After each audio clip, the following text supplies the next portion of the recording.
नमस्कार, मैं हूं संजय शर्मा। आप देख रहे हैं 4 PM न्यूज़ नेटवर्क। मायावती ने घोषणा कर दी है कि अब वो किसी क्षेत्रीय दल से समझौता नहीं करेंगे। भैया बहुत कुछ हो गया।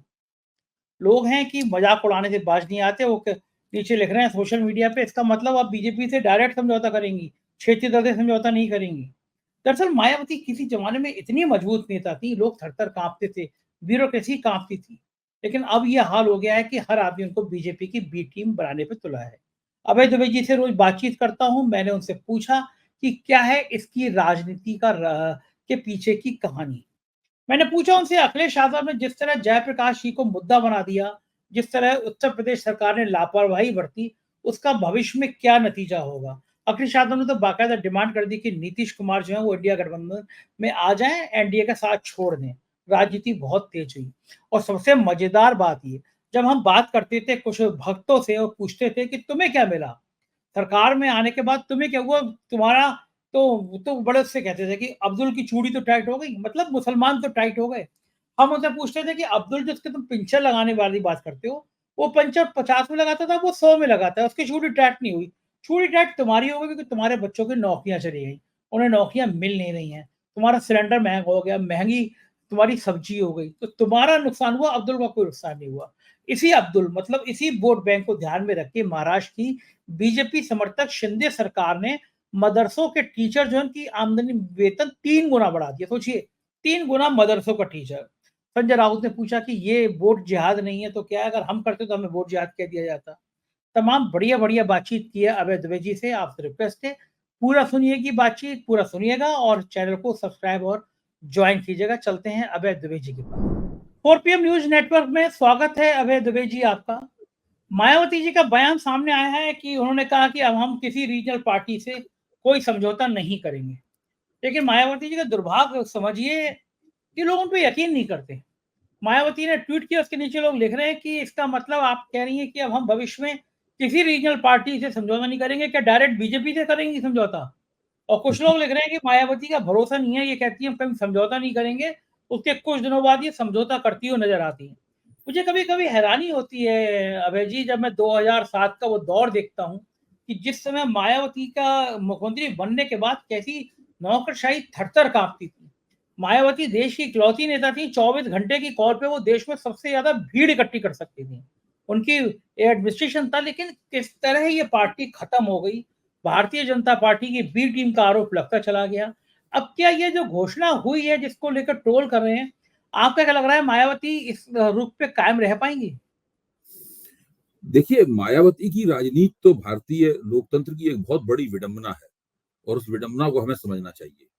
मायावती शुरू में जब उनका उभार हो रहा था, तो वो उन्हें उत्तर प्रदेश में 50 या 60 के बीच में सीटें प्राप्त होती थी हर चुनाव में और भारतीय जनता पार्टी को सीटें 175, 180, पौने 200 के आसपास प्राप्त होती थी। मुलायम सिंह को मुख्यमंत्री बनने से रोकने के लिए भारतीय जनता पार्टी ने मायावती को 3 बार मुख्यमंत्री बनाया। बावजूद इसके उनकी सीटें 50-60 के करीब होती थी। लेकिन 3 बार भाजपा की मदद से मुख्यमंत्री थोड़े दिनों के लिए रही मुख्यमंत्री, उसके बाद भाजपा उनकी सरकार गिरा देती थी। इसके बावजूद मायावती पे ये आरोप संजय जी कभी नहीं लगा कि वो भारतीय जनता पार्टी की बी टीम है या उनका मोहरा है या उनके प्यादे की तरह काम कर रही हैं। आज स्थिति ये है कि वो भाजपा के साथ उनका कोई समझौता नहीं है और भाजपा उनको मुख्यमंत्री क्यों बनाने लगी? भाजपा पूर्ण बहुमत की पार्टी है उत्तर प्रदेश में। लेकिन उन पे आरोप ये है मायावती पे कि वो भाजपा के लिए काम करती हैं। आप देखिए तब की मायावती और आज की मायावती में कितना फर्क हो गया है। जब भाजपा की मदद से मुख्यमंत्री बनती थी तब उन पे आरोप नहीं लगता था, तब तो रेडिकल क्षेत्रों में उनकी प्रशंसा होती थी कि भाजपा को उन्होंने मजबूर कर दिया है मुख्यमंत्री बनाने के लिए। यानी भाजपा एक तरह से मायावती के सामने झुक गई है, ये हालत होती है। आज स्थिति यह है कि मायावती के ऊपर को किसी भी आप राजनीति के साधारण जानकार से पूछ लीजिए, तो हर कोई ये कहेगा कि भाई ये तो मायावती भाजपा के मोहरे की तरह काम कर रही है। देखिए, मायावती किसी रीजनल पार्टी समझौता करें या ना करें, ये सब उनका उनका रणनीतिक मामला है और पार्टियां अपनी रणनीति बदलती रहती हैं। लेकिन सबसे पहले तो मायावती को अपनी छवि की चिंता करनी चाहिए। मायावती की छवि पूरी तरीके से नष्ट हो चुकी है। उनकी ये एक ऐसी छवि नहीं रही कि ये महिला जो किसी जमाने में अपने दम पर इसने उत्तर प्रदेश में 2007 में पूर्ण बहुमत प्राप्त किया था, ये महिला आज इस स्थिति में है कि वो अपने जनाधार को ये विश्वास दिला सके कि वो वास्तव में जो कर रही है वो सच्चे मन से कर रही है। उनकी नेक नीति पे लोगों को संदेह हो गया। देखिए, जिस क्षण किसी पार्टी की और नेता की नेक नियति पर संदेह होता है, वैसे ही लोग वो जो कहता है और कहती है, लोग उस पर विश्वास नहीं करते। भारतीय जनता पार्टी की नेक नीति पर ऐसा ही संदेह तेलंगाना के चुनाव में हुआ था। भाजपा कहती तो ये थी कि वो जमकर चुनाव लड़ रही है, लेकिन सब लोग कहते थे कि इसका चंद्रशेखर राव की जो भारत राष्ट्र समिति है, उसके साथ में मिली भगत है भारतीय जनता पार्टी की। इसी तरीके से आज मायावती की छवि यह है कि उनकी भारतीय जनता पार्टी से मिली भगत है, चाहे वो उत्तर प्रदेश में चुनाव लड़ रही हो या उत्तर प्रदेश के बाहर हरियाणा में चुनाव लड़ रही हो। अभी दिल्ली में चुनाव होगा तो वहां भी वो इसी तरह की कुछ गतिविधि करती हुई नजर आएंगी।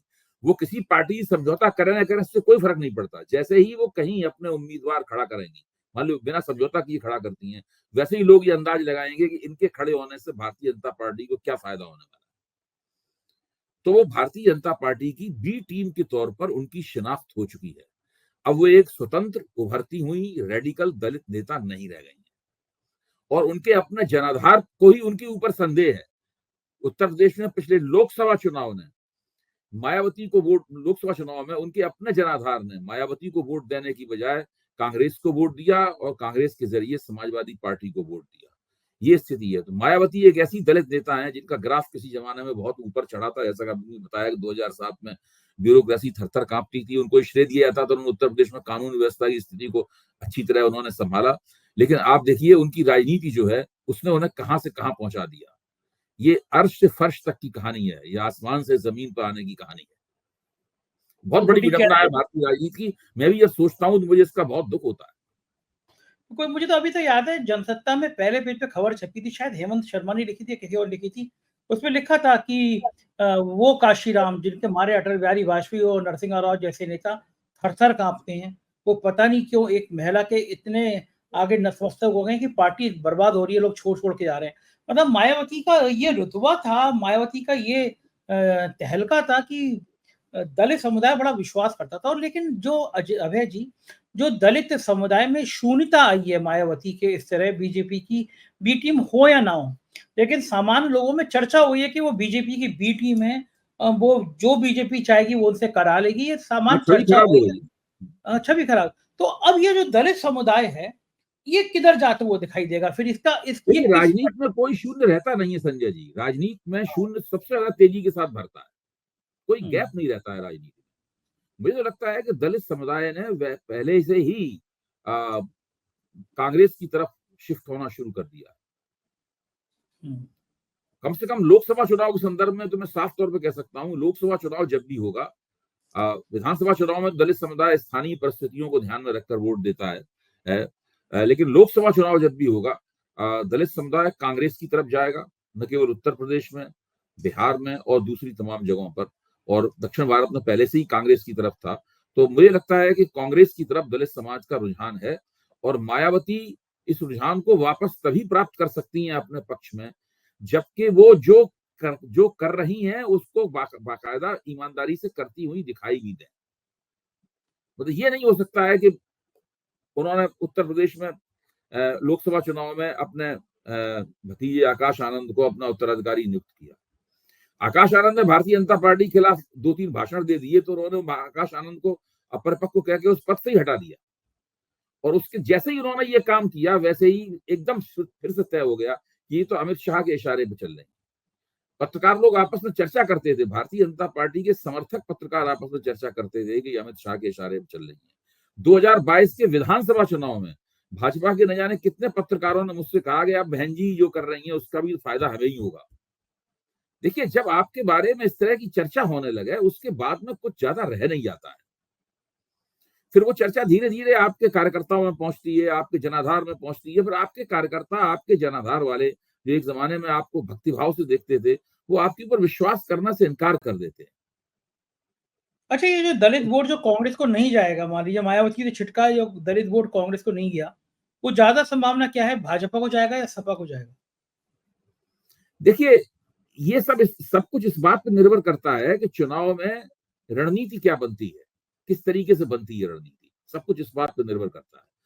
अब अगर उत्तर प्रदेश में समाजवादी पार्टी और कांग्रेस के बीच में गठजोड़ रहेगा विधानसभा चुनाव की बात कर रहा हूं मैं, आगे विधानसभा चुनाव होगा तब 2027 में, तो समाजवादी पार्टी और कांग्रेस के कांग्रेस बीच में गठजोड़ रहता है, तो ज्यादा संभावना यह है कि मायावती को कुछ दलित वोट मिलेगा और उसके बाद अगर किसी को दलित वोट मिलेगा तो वो कांग्रेस की गठजोड़ वाली पार्टी को दलित वोट प्राप्त होगा।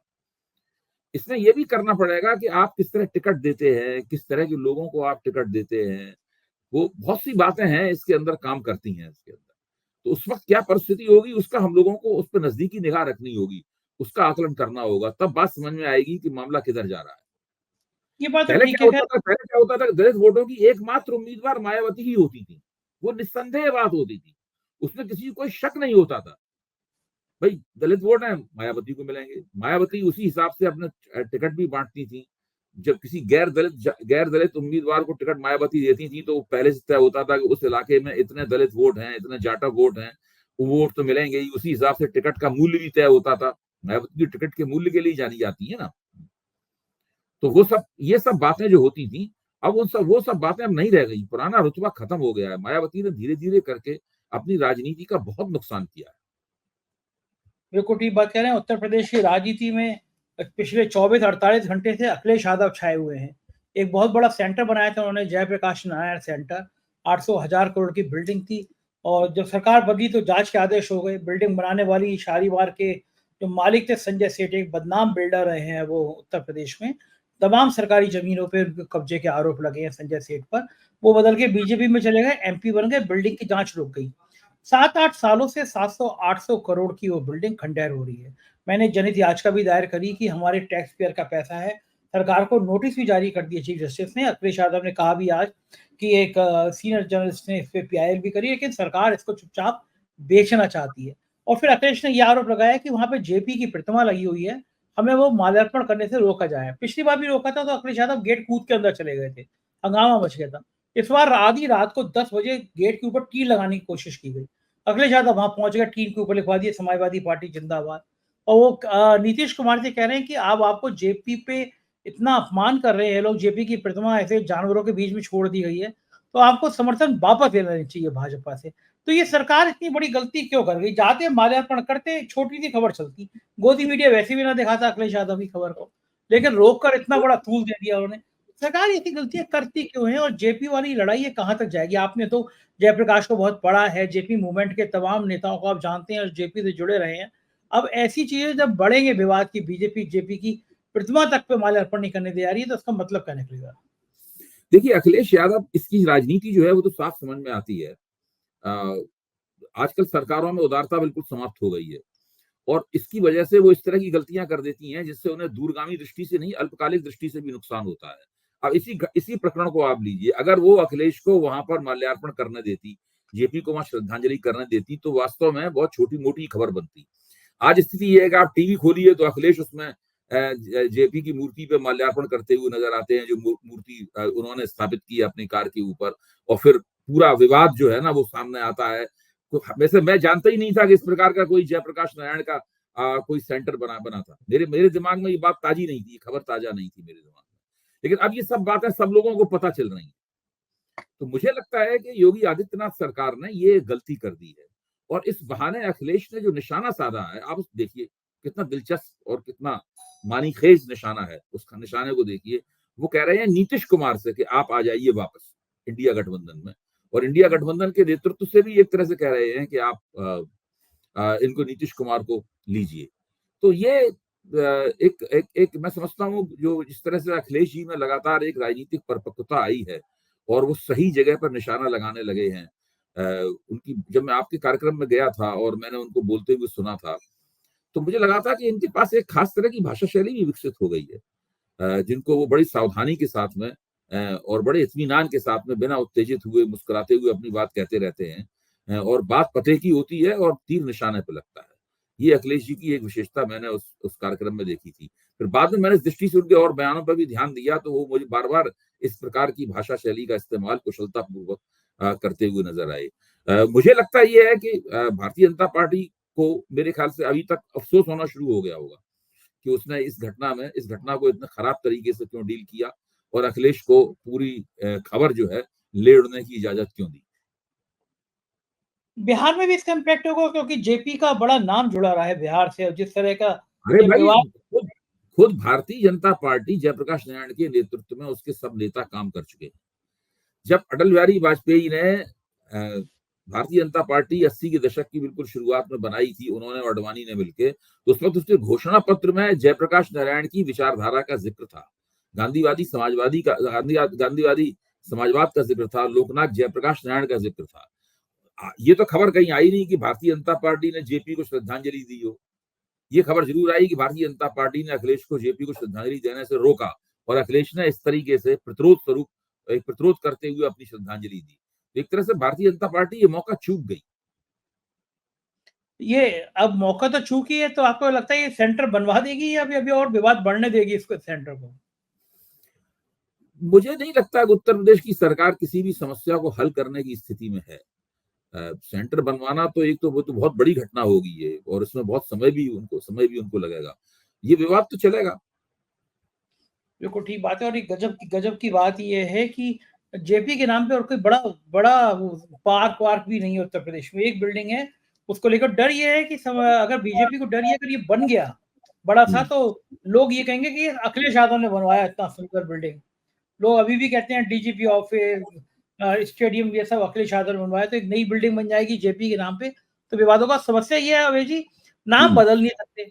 अब वो नहीं जेपी के नाम बदल के दीनदयाल उपाध्याय है तो पार्क रख नहीं सकते, बिल्डिंग रख नहीं नहीं सकते, नहीं। क्योंकि जेपी का नाम ऐसा है, इसमें सब जुड़े हैं, विपक्षी जुड़े हैं। क्या लगता है कि बाकी जो इंडिया गठबंधन के साथी हैं या फिर जो एनडीए के साथी हैं, उनको ये जेपी के नाम वाली बात कहीं चुभेगी, थोड़ा सा दर्द होगा कि यार जेपी के नाम पे तो होना चाहिए था? बिल्कुल चुभनी चाहिए। जयप्रकाश नारायण तो एक जमाने में जब कांग्रेस के विरोध में ही राजनीति होती थी, मैं 70 के दशक की बात कर रहा हूँ। 74 में जयप्रकाश नारायण आंदोलन शुरू हुआ, 75 में इंदिरा गांधी ने इमरजेंसी लगा दी, 77 में इमरजेंसी खत्म हुई, फिर जनता पार्टी बनी। तो सारा कुछ जयप्रकाश नारायण के नेतृत्व में, उन्हीं के प्रति आशा और विश्वास रखते हुए, वही उसके घोषित अघोषित सब तरह के नेता वही थे। जो संपूर्ण क्रांति का पूरा आंदोलन था, उसके भी नेता वही थे। जयप्रकाश नारायण बहुत गांधी और लोहिया के देहावसान के बाद में जो भी गांधीवादी समाजवाद की संरचनाएं बची हुई थी, जयप्रकाश नारायण उसके सबसे बड़े प्रतीक थे। और विपक्ष का हर नेता उनके प्रति श्रद्धांजलि व्यक्त करता था। उसमें भाजपा के नेता तो बढ़ चढ़ के उनके प्रति श्रद्धांजलि व्यक्त करते थे। अब कई लोग जो जयप्रकाश नारायण के आसपास रहते थे, भाजपा के मंत्रिमंडल में रह चुके हैं। तो ये जो पूरी स्थिति है, पता नहीं भारतीय जनता पार्टी ऐसा क्यों कर रही है। उसे नहीं करना चाहिए था ऐसा। उसे इस प्रकार की परिस्थिति बनानी चाहिए थी कि वो अखिलेश के साथ बातचीत करती और कहती कि भाई वहां पर मान लीजिए काम हो रहा है, वहां मत जाइए, चलिए किसी और जगह जयप्रकाश नारायण के ऊपर एक कार्यक्रम कर लेते हैं, और हमारे साथ चलिए कार्यक्रम, हम भी श्रद्धांजलि देते हैं उनको, वो हमारे भी नेता थे, आप भी श्रद्धांजलि दीजिए। ये सब करना चाहिए था, लेकिन ऐसा न करके उन्होंने अपना ही नुकसान किया। बिल्कुल ठीक बात है, और एक दूसरे विषय पे चलते हैं। जब बात चलती थी चुनाव की, तो हम लोग पूछते थे कुछ लोगों से, खासतौर से कट्टर लोगों से, कि भैया तुम्हें क्या मिला? महँगाई बढ़ गई, बेरोज़गारी नहीं हो रही, तो तुम्हें तुम्हें क्या हासिल हुआ? तो कहते थे कि अब्दुल की चूड़ी तो टाइट हो गई। मतलब अब्दुल का मतलब वो एक चिन्ह बताते थे कि मतलब मुसलमानों की तो चूड़ी टाइट हो गई। हम कहते थे कि वो बेचारा पिंचर, तब तुम मज़ाक उड़ा रहे हो पिंचर की, वो तो पिंचर जोड़ने के तो 50 के साथ ₹100 ले रहा है। चूड़ी तुम्हारी टाइट है, सिलेंडर का रेट तुम्हारा बढ़ा, सब्जी का रेट तुम्हारा बढ़ा। लेकिन महाराष्ट्र के चुनाव से पहले वो अब्दुल बड़ा प्यारा लगने लगा है। मतलब वो मुसलमान वोट बड़े प्यारे लग रहे हैं। शिंदे सरकार ने मदरसा टीचरों का वेतन 3 गुना बढ़ा दिया। मैं सभी दर्शकों से कहूँगा जो खासतौर से भक्त हैं वो सुने इस खबर को मेरी। शिंदे सरकार ने, बीजेपी समर्थित सरकार ने मदरसों के टीचर का वेतन 3 गुना कर दिया। संजय राउत ने पूछा, कहा है कि अगर हम ये करते, तो कहते हैं वोट जिहाद कर रहे हैं, और ये आप करें, मतलब वही वाली बात है कि आप करें तो रासलीला और हम करें तो कलेक्टर ढीला। तो शिंदे सरकार ने ये कर दिया। ये मदरसे और टीचर का 3 गुना वेतन जब 4 दिन बाद चुनाव डिक्लेयर हो जाएँगे, करने से क्या मुसलमान वोट दे देंगे? इनको ये समझ में मुसलमानों को वोट फिर भी नहीं मिलेंगे। मैंने अभी जब हरियाणा के चुनाव की पोलिंग काउंटिंग हो रही थी, तो भारतीय जनता पार्टी के समर्थक पत्रकार इस बात से बड़े चिढ़े हुए थे कि नुहू में, मेवात के इलाके में भाजपा ने दो तीन मुसलमानों को टिकट दिए थे इस बार। लेकिन वो दो तीन उनके मुसलमानों, किसी मुसलमान ने वोट ही नहीं दिया। जो कांग्रेस के मुसलमान उम्मीदवार थे वो 1,00,000 वो 90,000 95,000 1,00,000 के वोटों से चुनाव जीत रहे थे वहां पर। तो इन्होंने जो मदरसा टीचरों का वेतन बढ़ाया है, इसके बावजूद भी इन्हें मुसलमानों के वोट नहीं प्राप्त होंगे। देखिए, वोट इस तरीके से नहीं प्राप्त होते हैं। आपको पूरे पूरे समुदाय के साथ में अपने संबंधों को बेहतर बनाना होता है। जिस वक्त नरेंद्र मोदी ने आज से कुछ वर्ष पहले ये कहा था कि वो पसमानदा मुसलमानों के बीच में भाजपा की स्नेह यात्राएं निकालेंगे और उनके साथ उन्होंने एक अपील की थी, इनका संबंध अच्छा किया जाए। मोहन भागवत ने भी अपील की थी। इंद्रेश कुमार तो लगातार मुसलमानों के बीच में राष्ट्रीय स्वयंसेवक संघ की तरफ से काम करते ही रहते हैं। तो उस वक्त एक बार ऐसा लगा था कि शायद भारतीय जनता पार्टी अब मुसलमानों के साथ अपने संबंधों को बेहतर बनाएगी और हो सकता है कि कुछ जो मुसलमानों की जो मतदान प्राथमिकताएं हैं वो इसके चलते बदलें। लेकिन वो सारे बयान केवल बयान ही रह गए।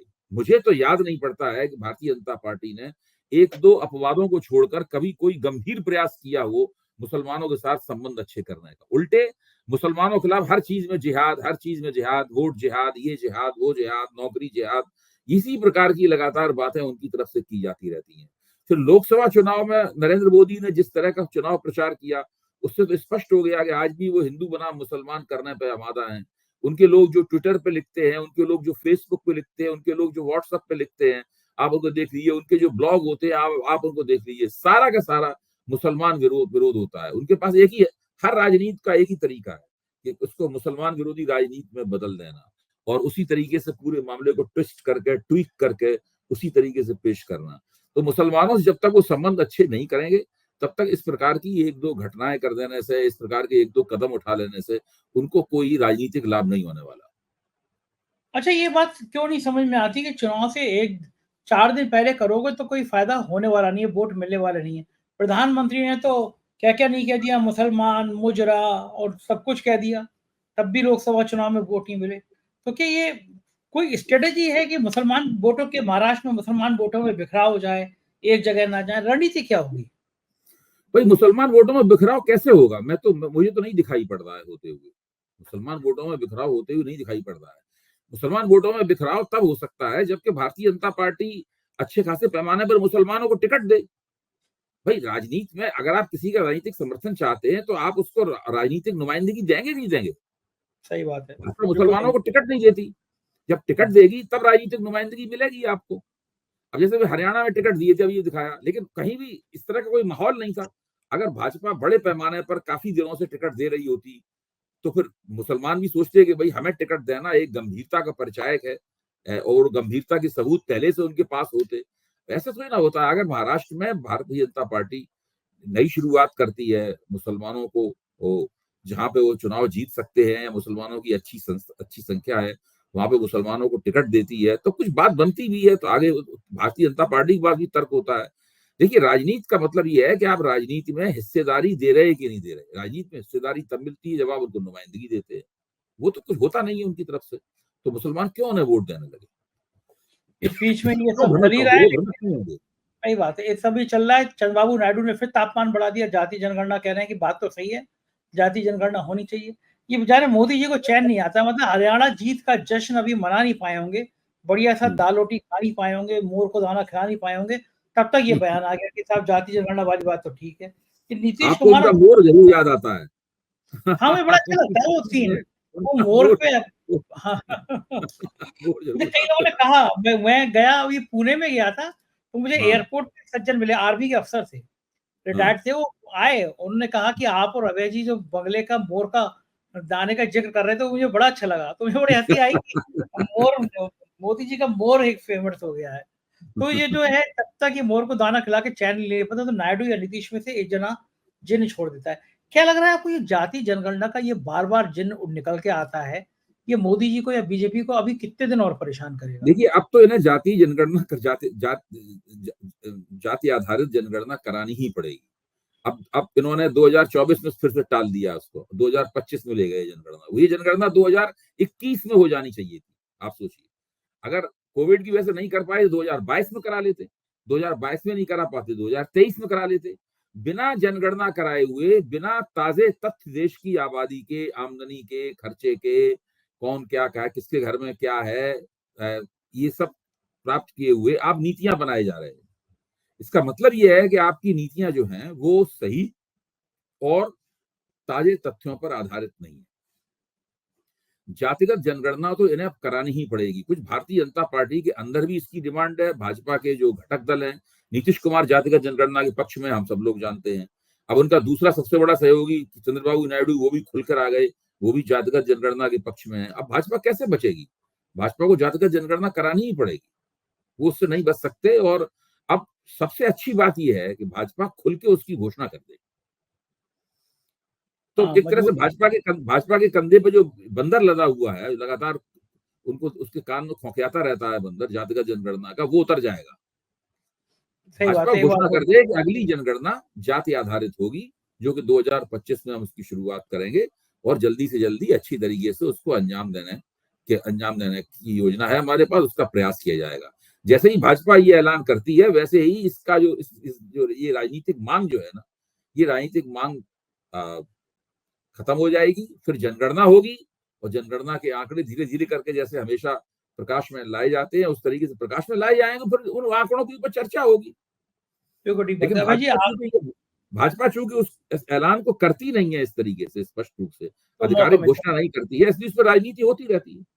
ठीक बात। एक आखिरी सवाल अभय जी, अशोक गहलोत ने कहा है कि माना है कि हरियाणा में पार्टी की गुटबाजी ज़्यादा हो गई, और लेकिन उन्होंने महत्वपूर्ण बात ये की है उन्होंने कि अगर आम आदमी पार्टी से गठबंधन होता तो ज़्यादा बेहतर रहता। इस लाइन का क्या अर्थ निकल सकता है? देखिए, आम आदमी पार्टी के गठबंधन का कांग्रेस की हरियाणा की हार से कोई संबंध नहीं, और मैं इसको 4 PM के मंच पे प्रमाणित भी कर चुका हूँ। मेरा मानना यह है कि जिन 3-4 सीटों के बारे में कहा जाता है कि वहां आम आदमी पार्टी के वोट अगर कांग्रेस को मिल जाते तो कांग्रेस शायद 339 वोटों से या 600 वोटों से, 1,500 वोटों से वो सीटें नहीं हारती। उन्हीं सीटों पे आप देखिए जो कांग्रेस के बागी हैं, उनको हजारों हजार, 10-10 हजार, 12,000, 15,000, 20,000, 29,000 वोट प्राप्त हो रहे हैं। मैंने 18 सीटें गिन के सुनाई थी आपके मंच पे। उन 18 सीटों में से कांग्रेस ने अगर 9 सीटों पर भी बागियों को नियंत्रित कर लिया होता तो इस वक्त कांग्रेस के पास बहुमत होता, भाजपा के पास बहुमत नहीं होता। लेकिन कांग्रेस समझ ही नहीं पाई कि चुनाव के वोट पड़ने के कुछ दिन पहले, 4-5 दिन पहले, क्या चुनाव ने करवट ली। उस चुनाव करवट लेने के पीछे भाजपा की योजना भी थी और कांग्रेस की गलतियां भी थी।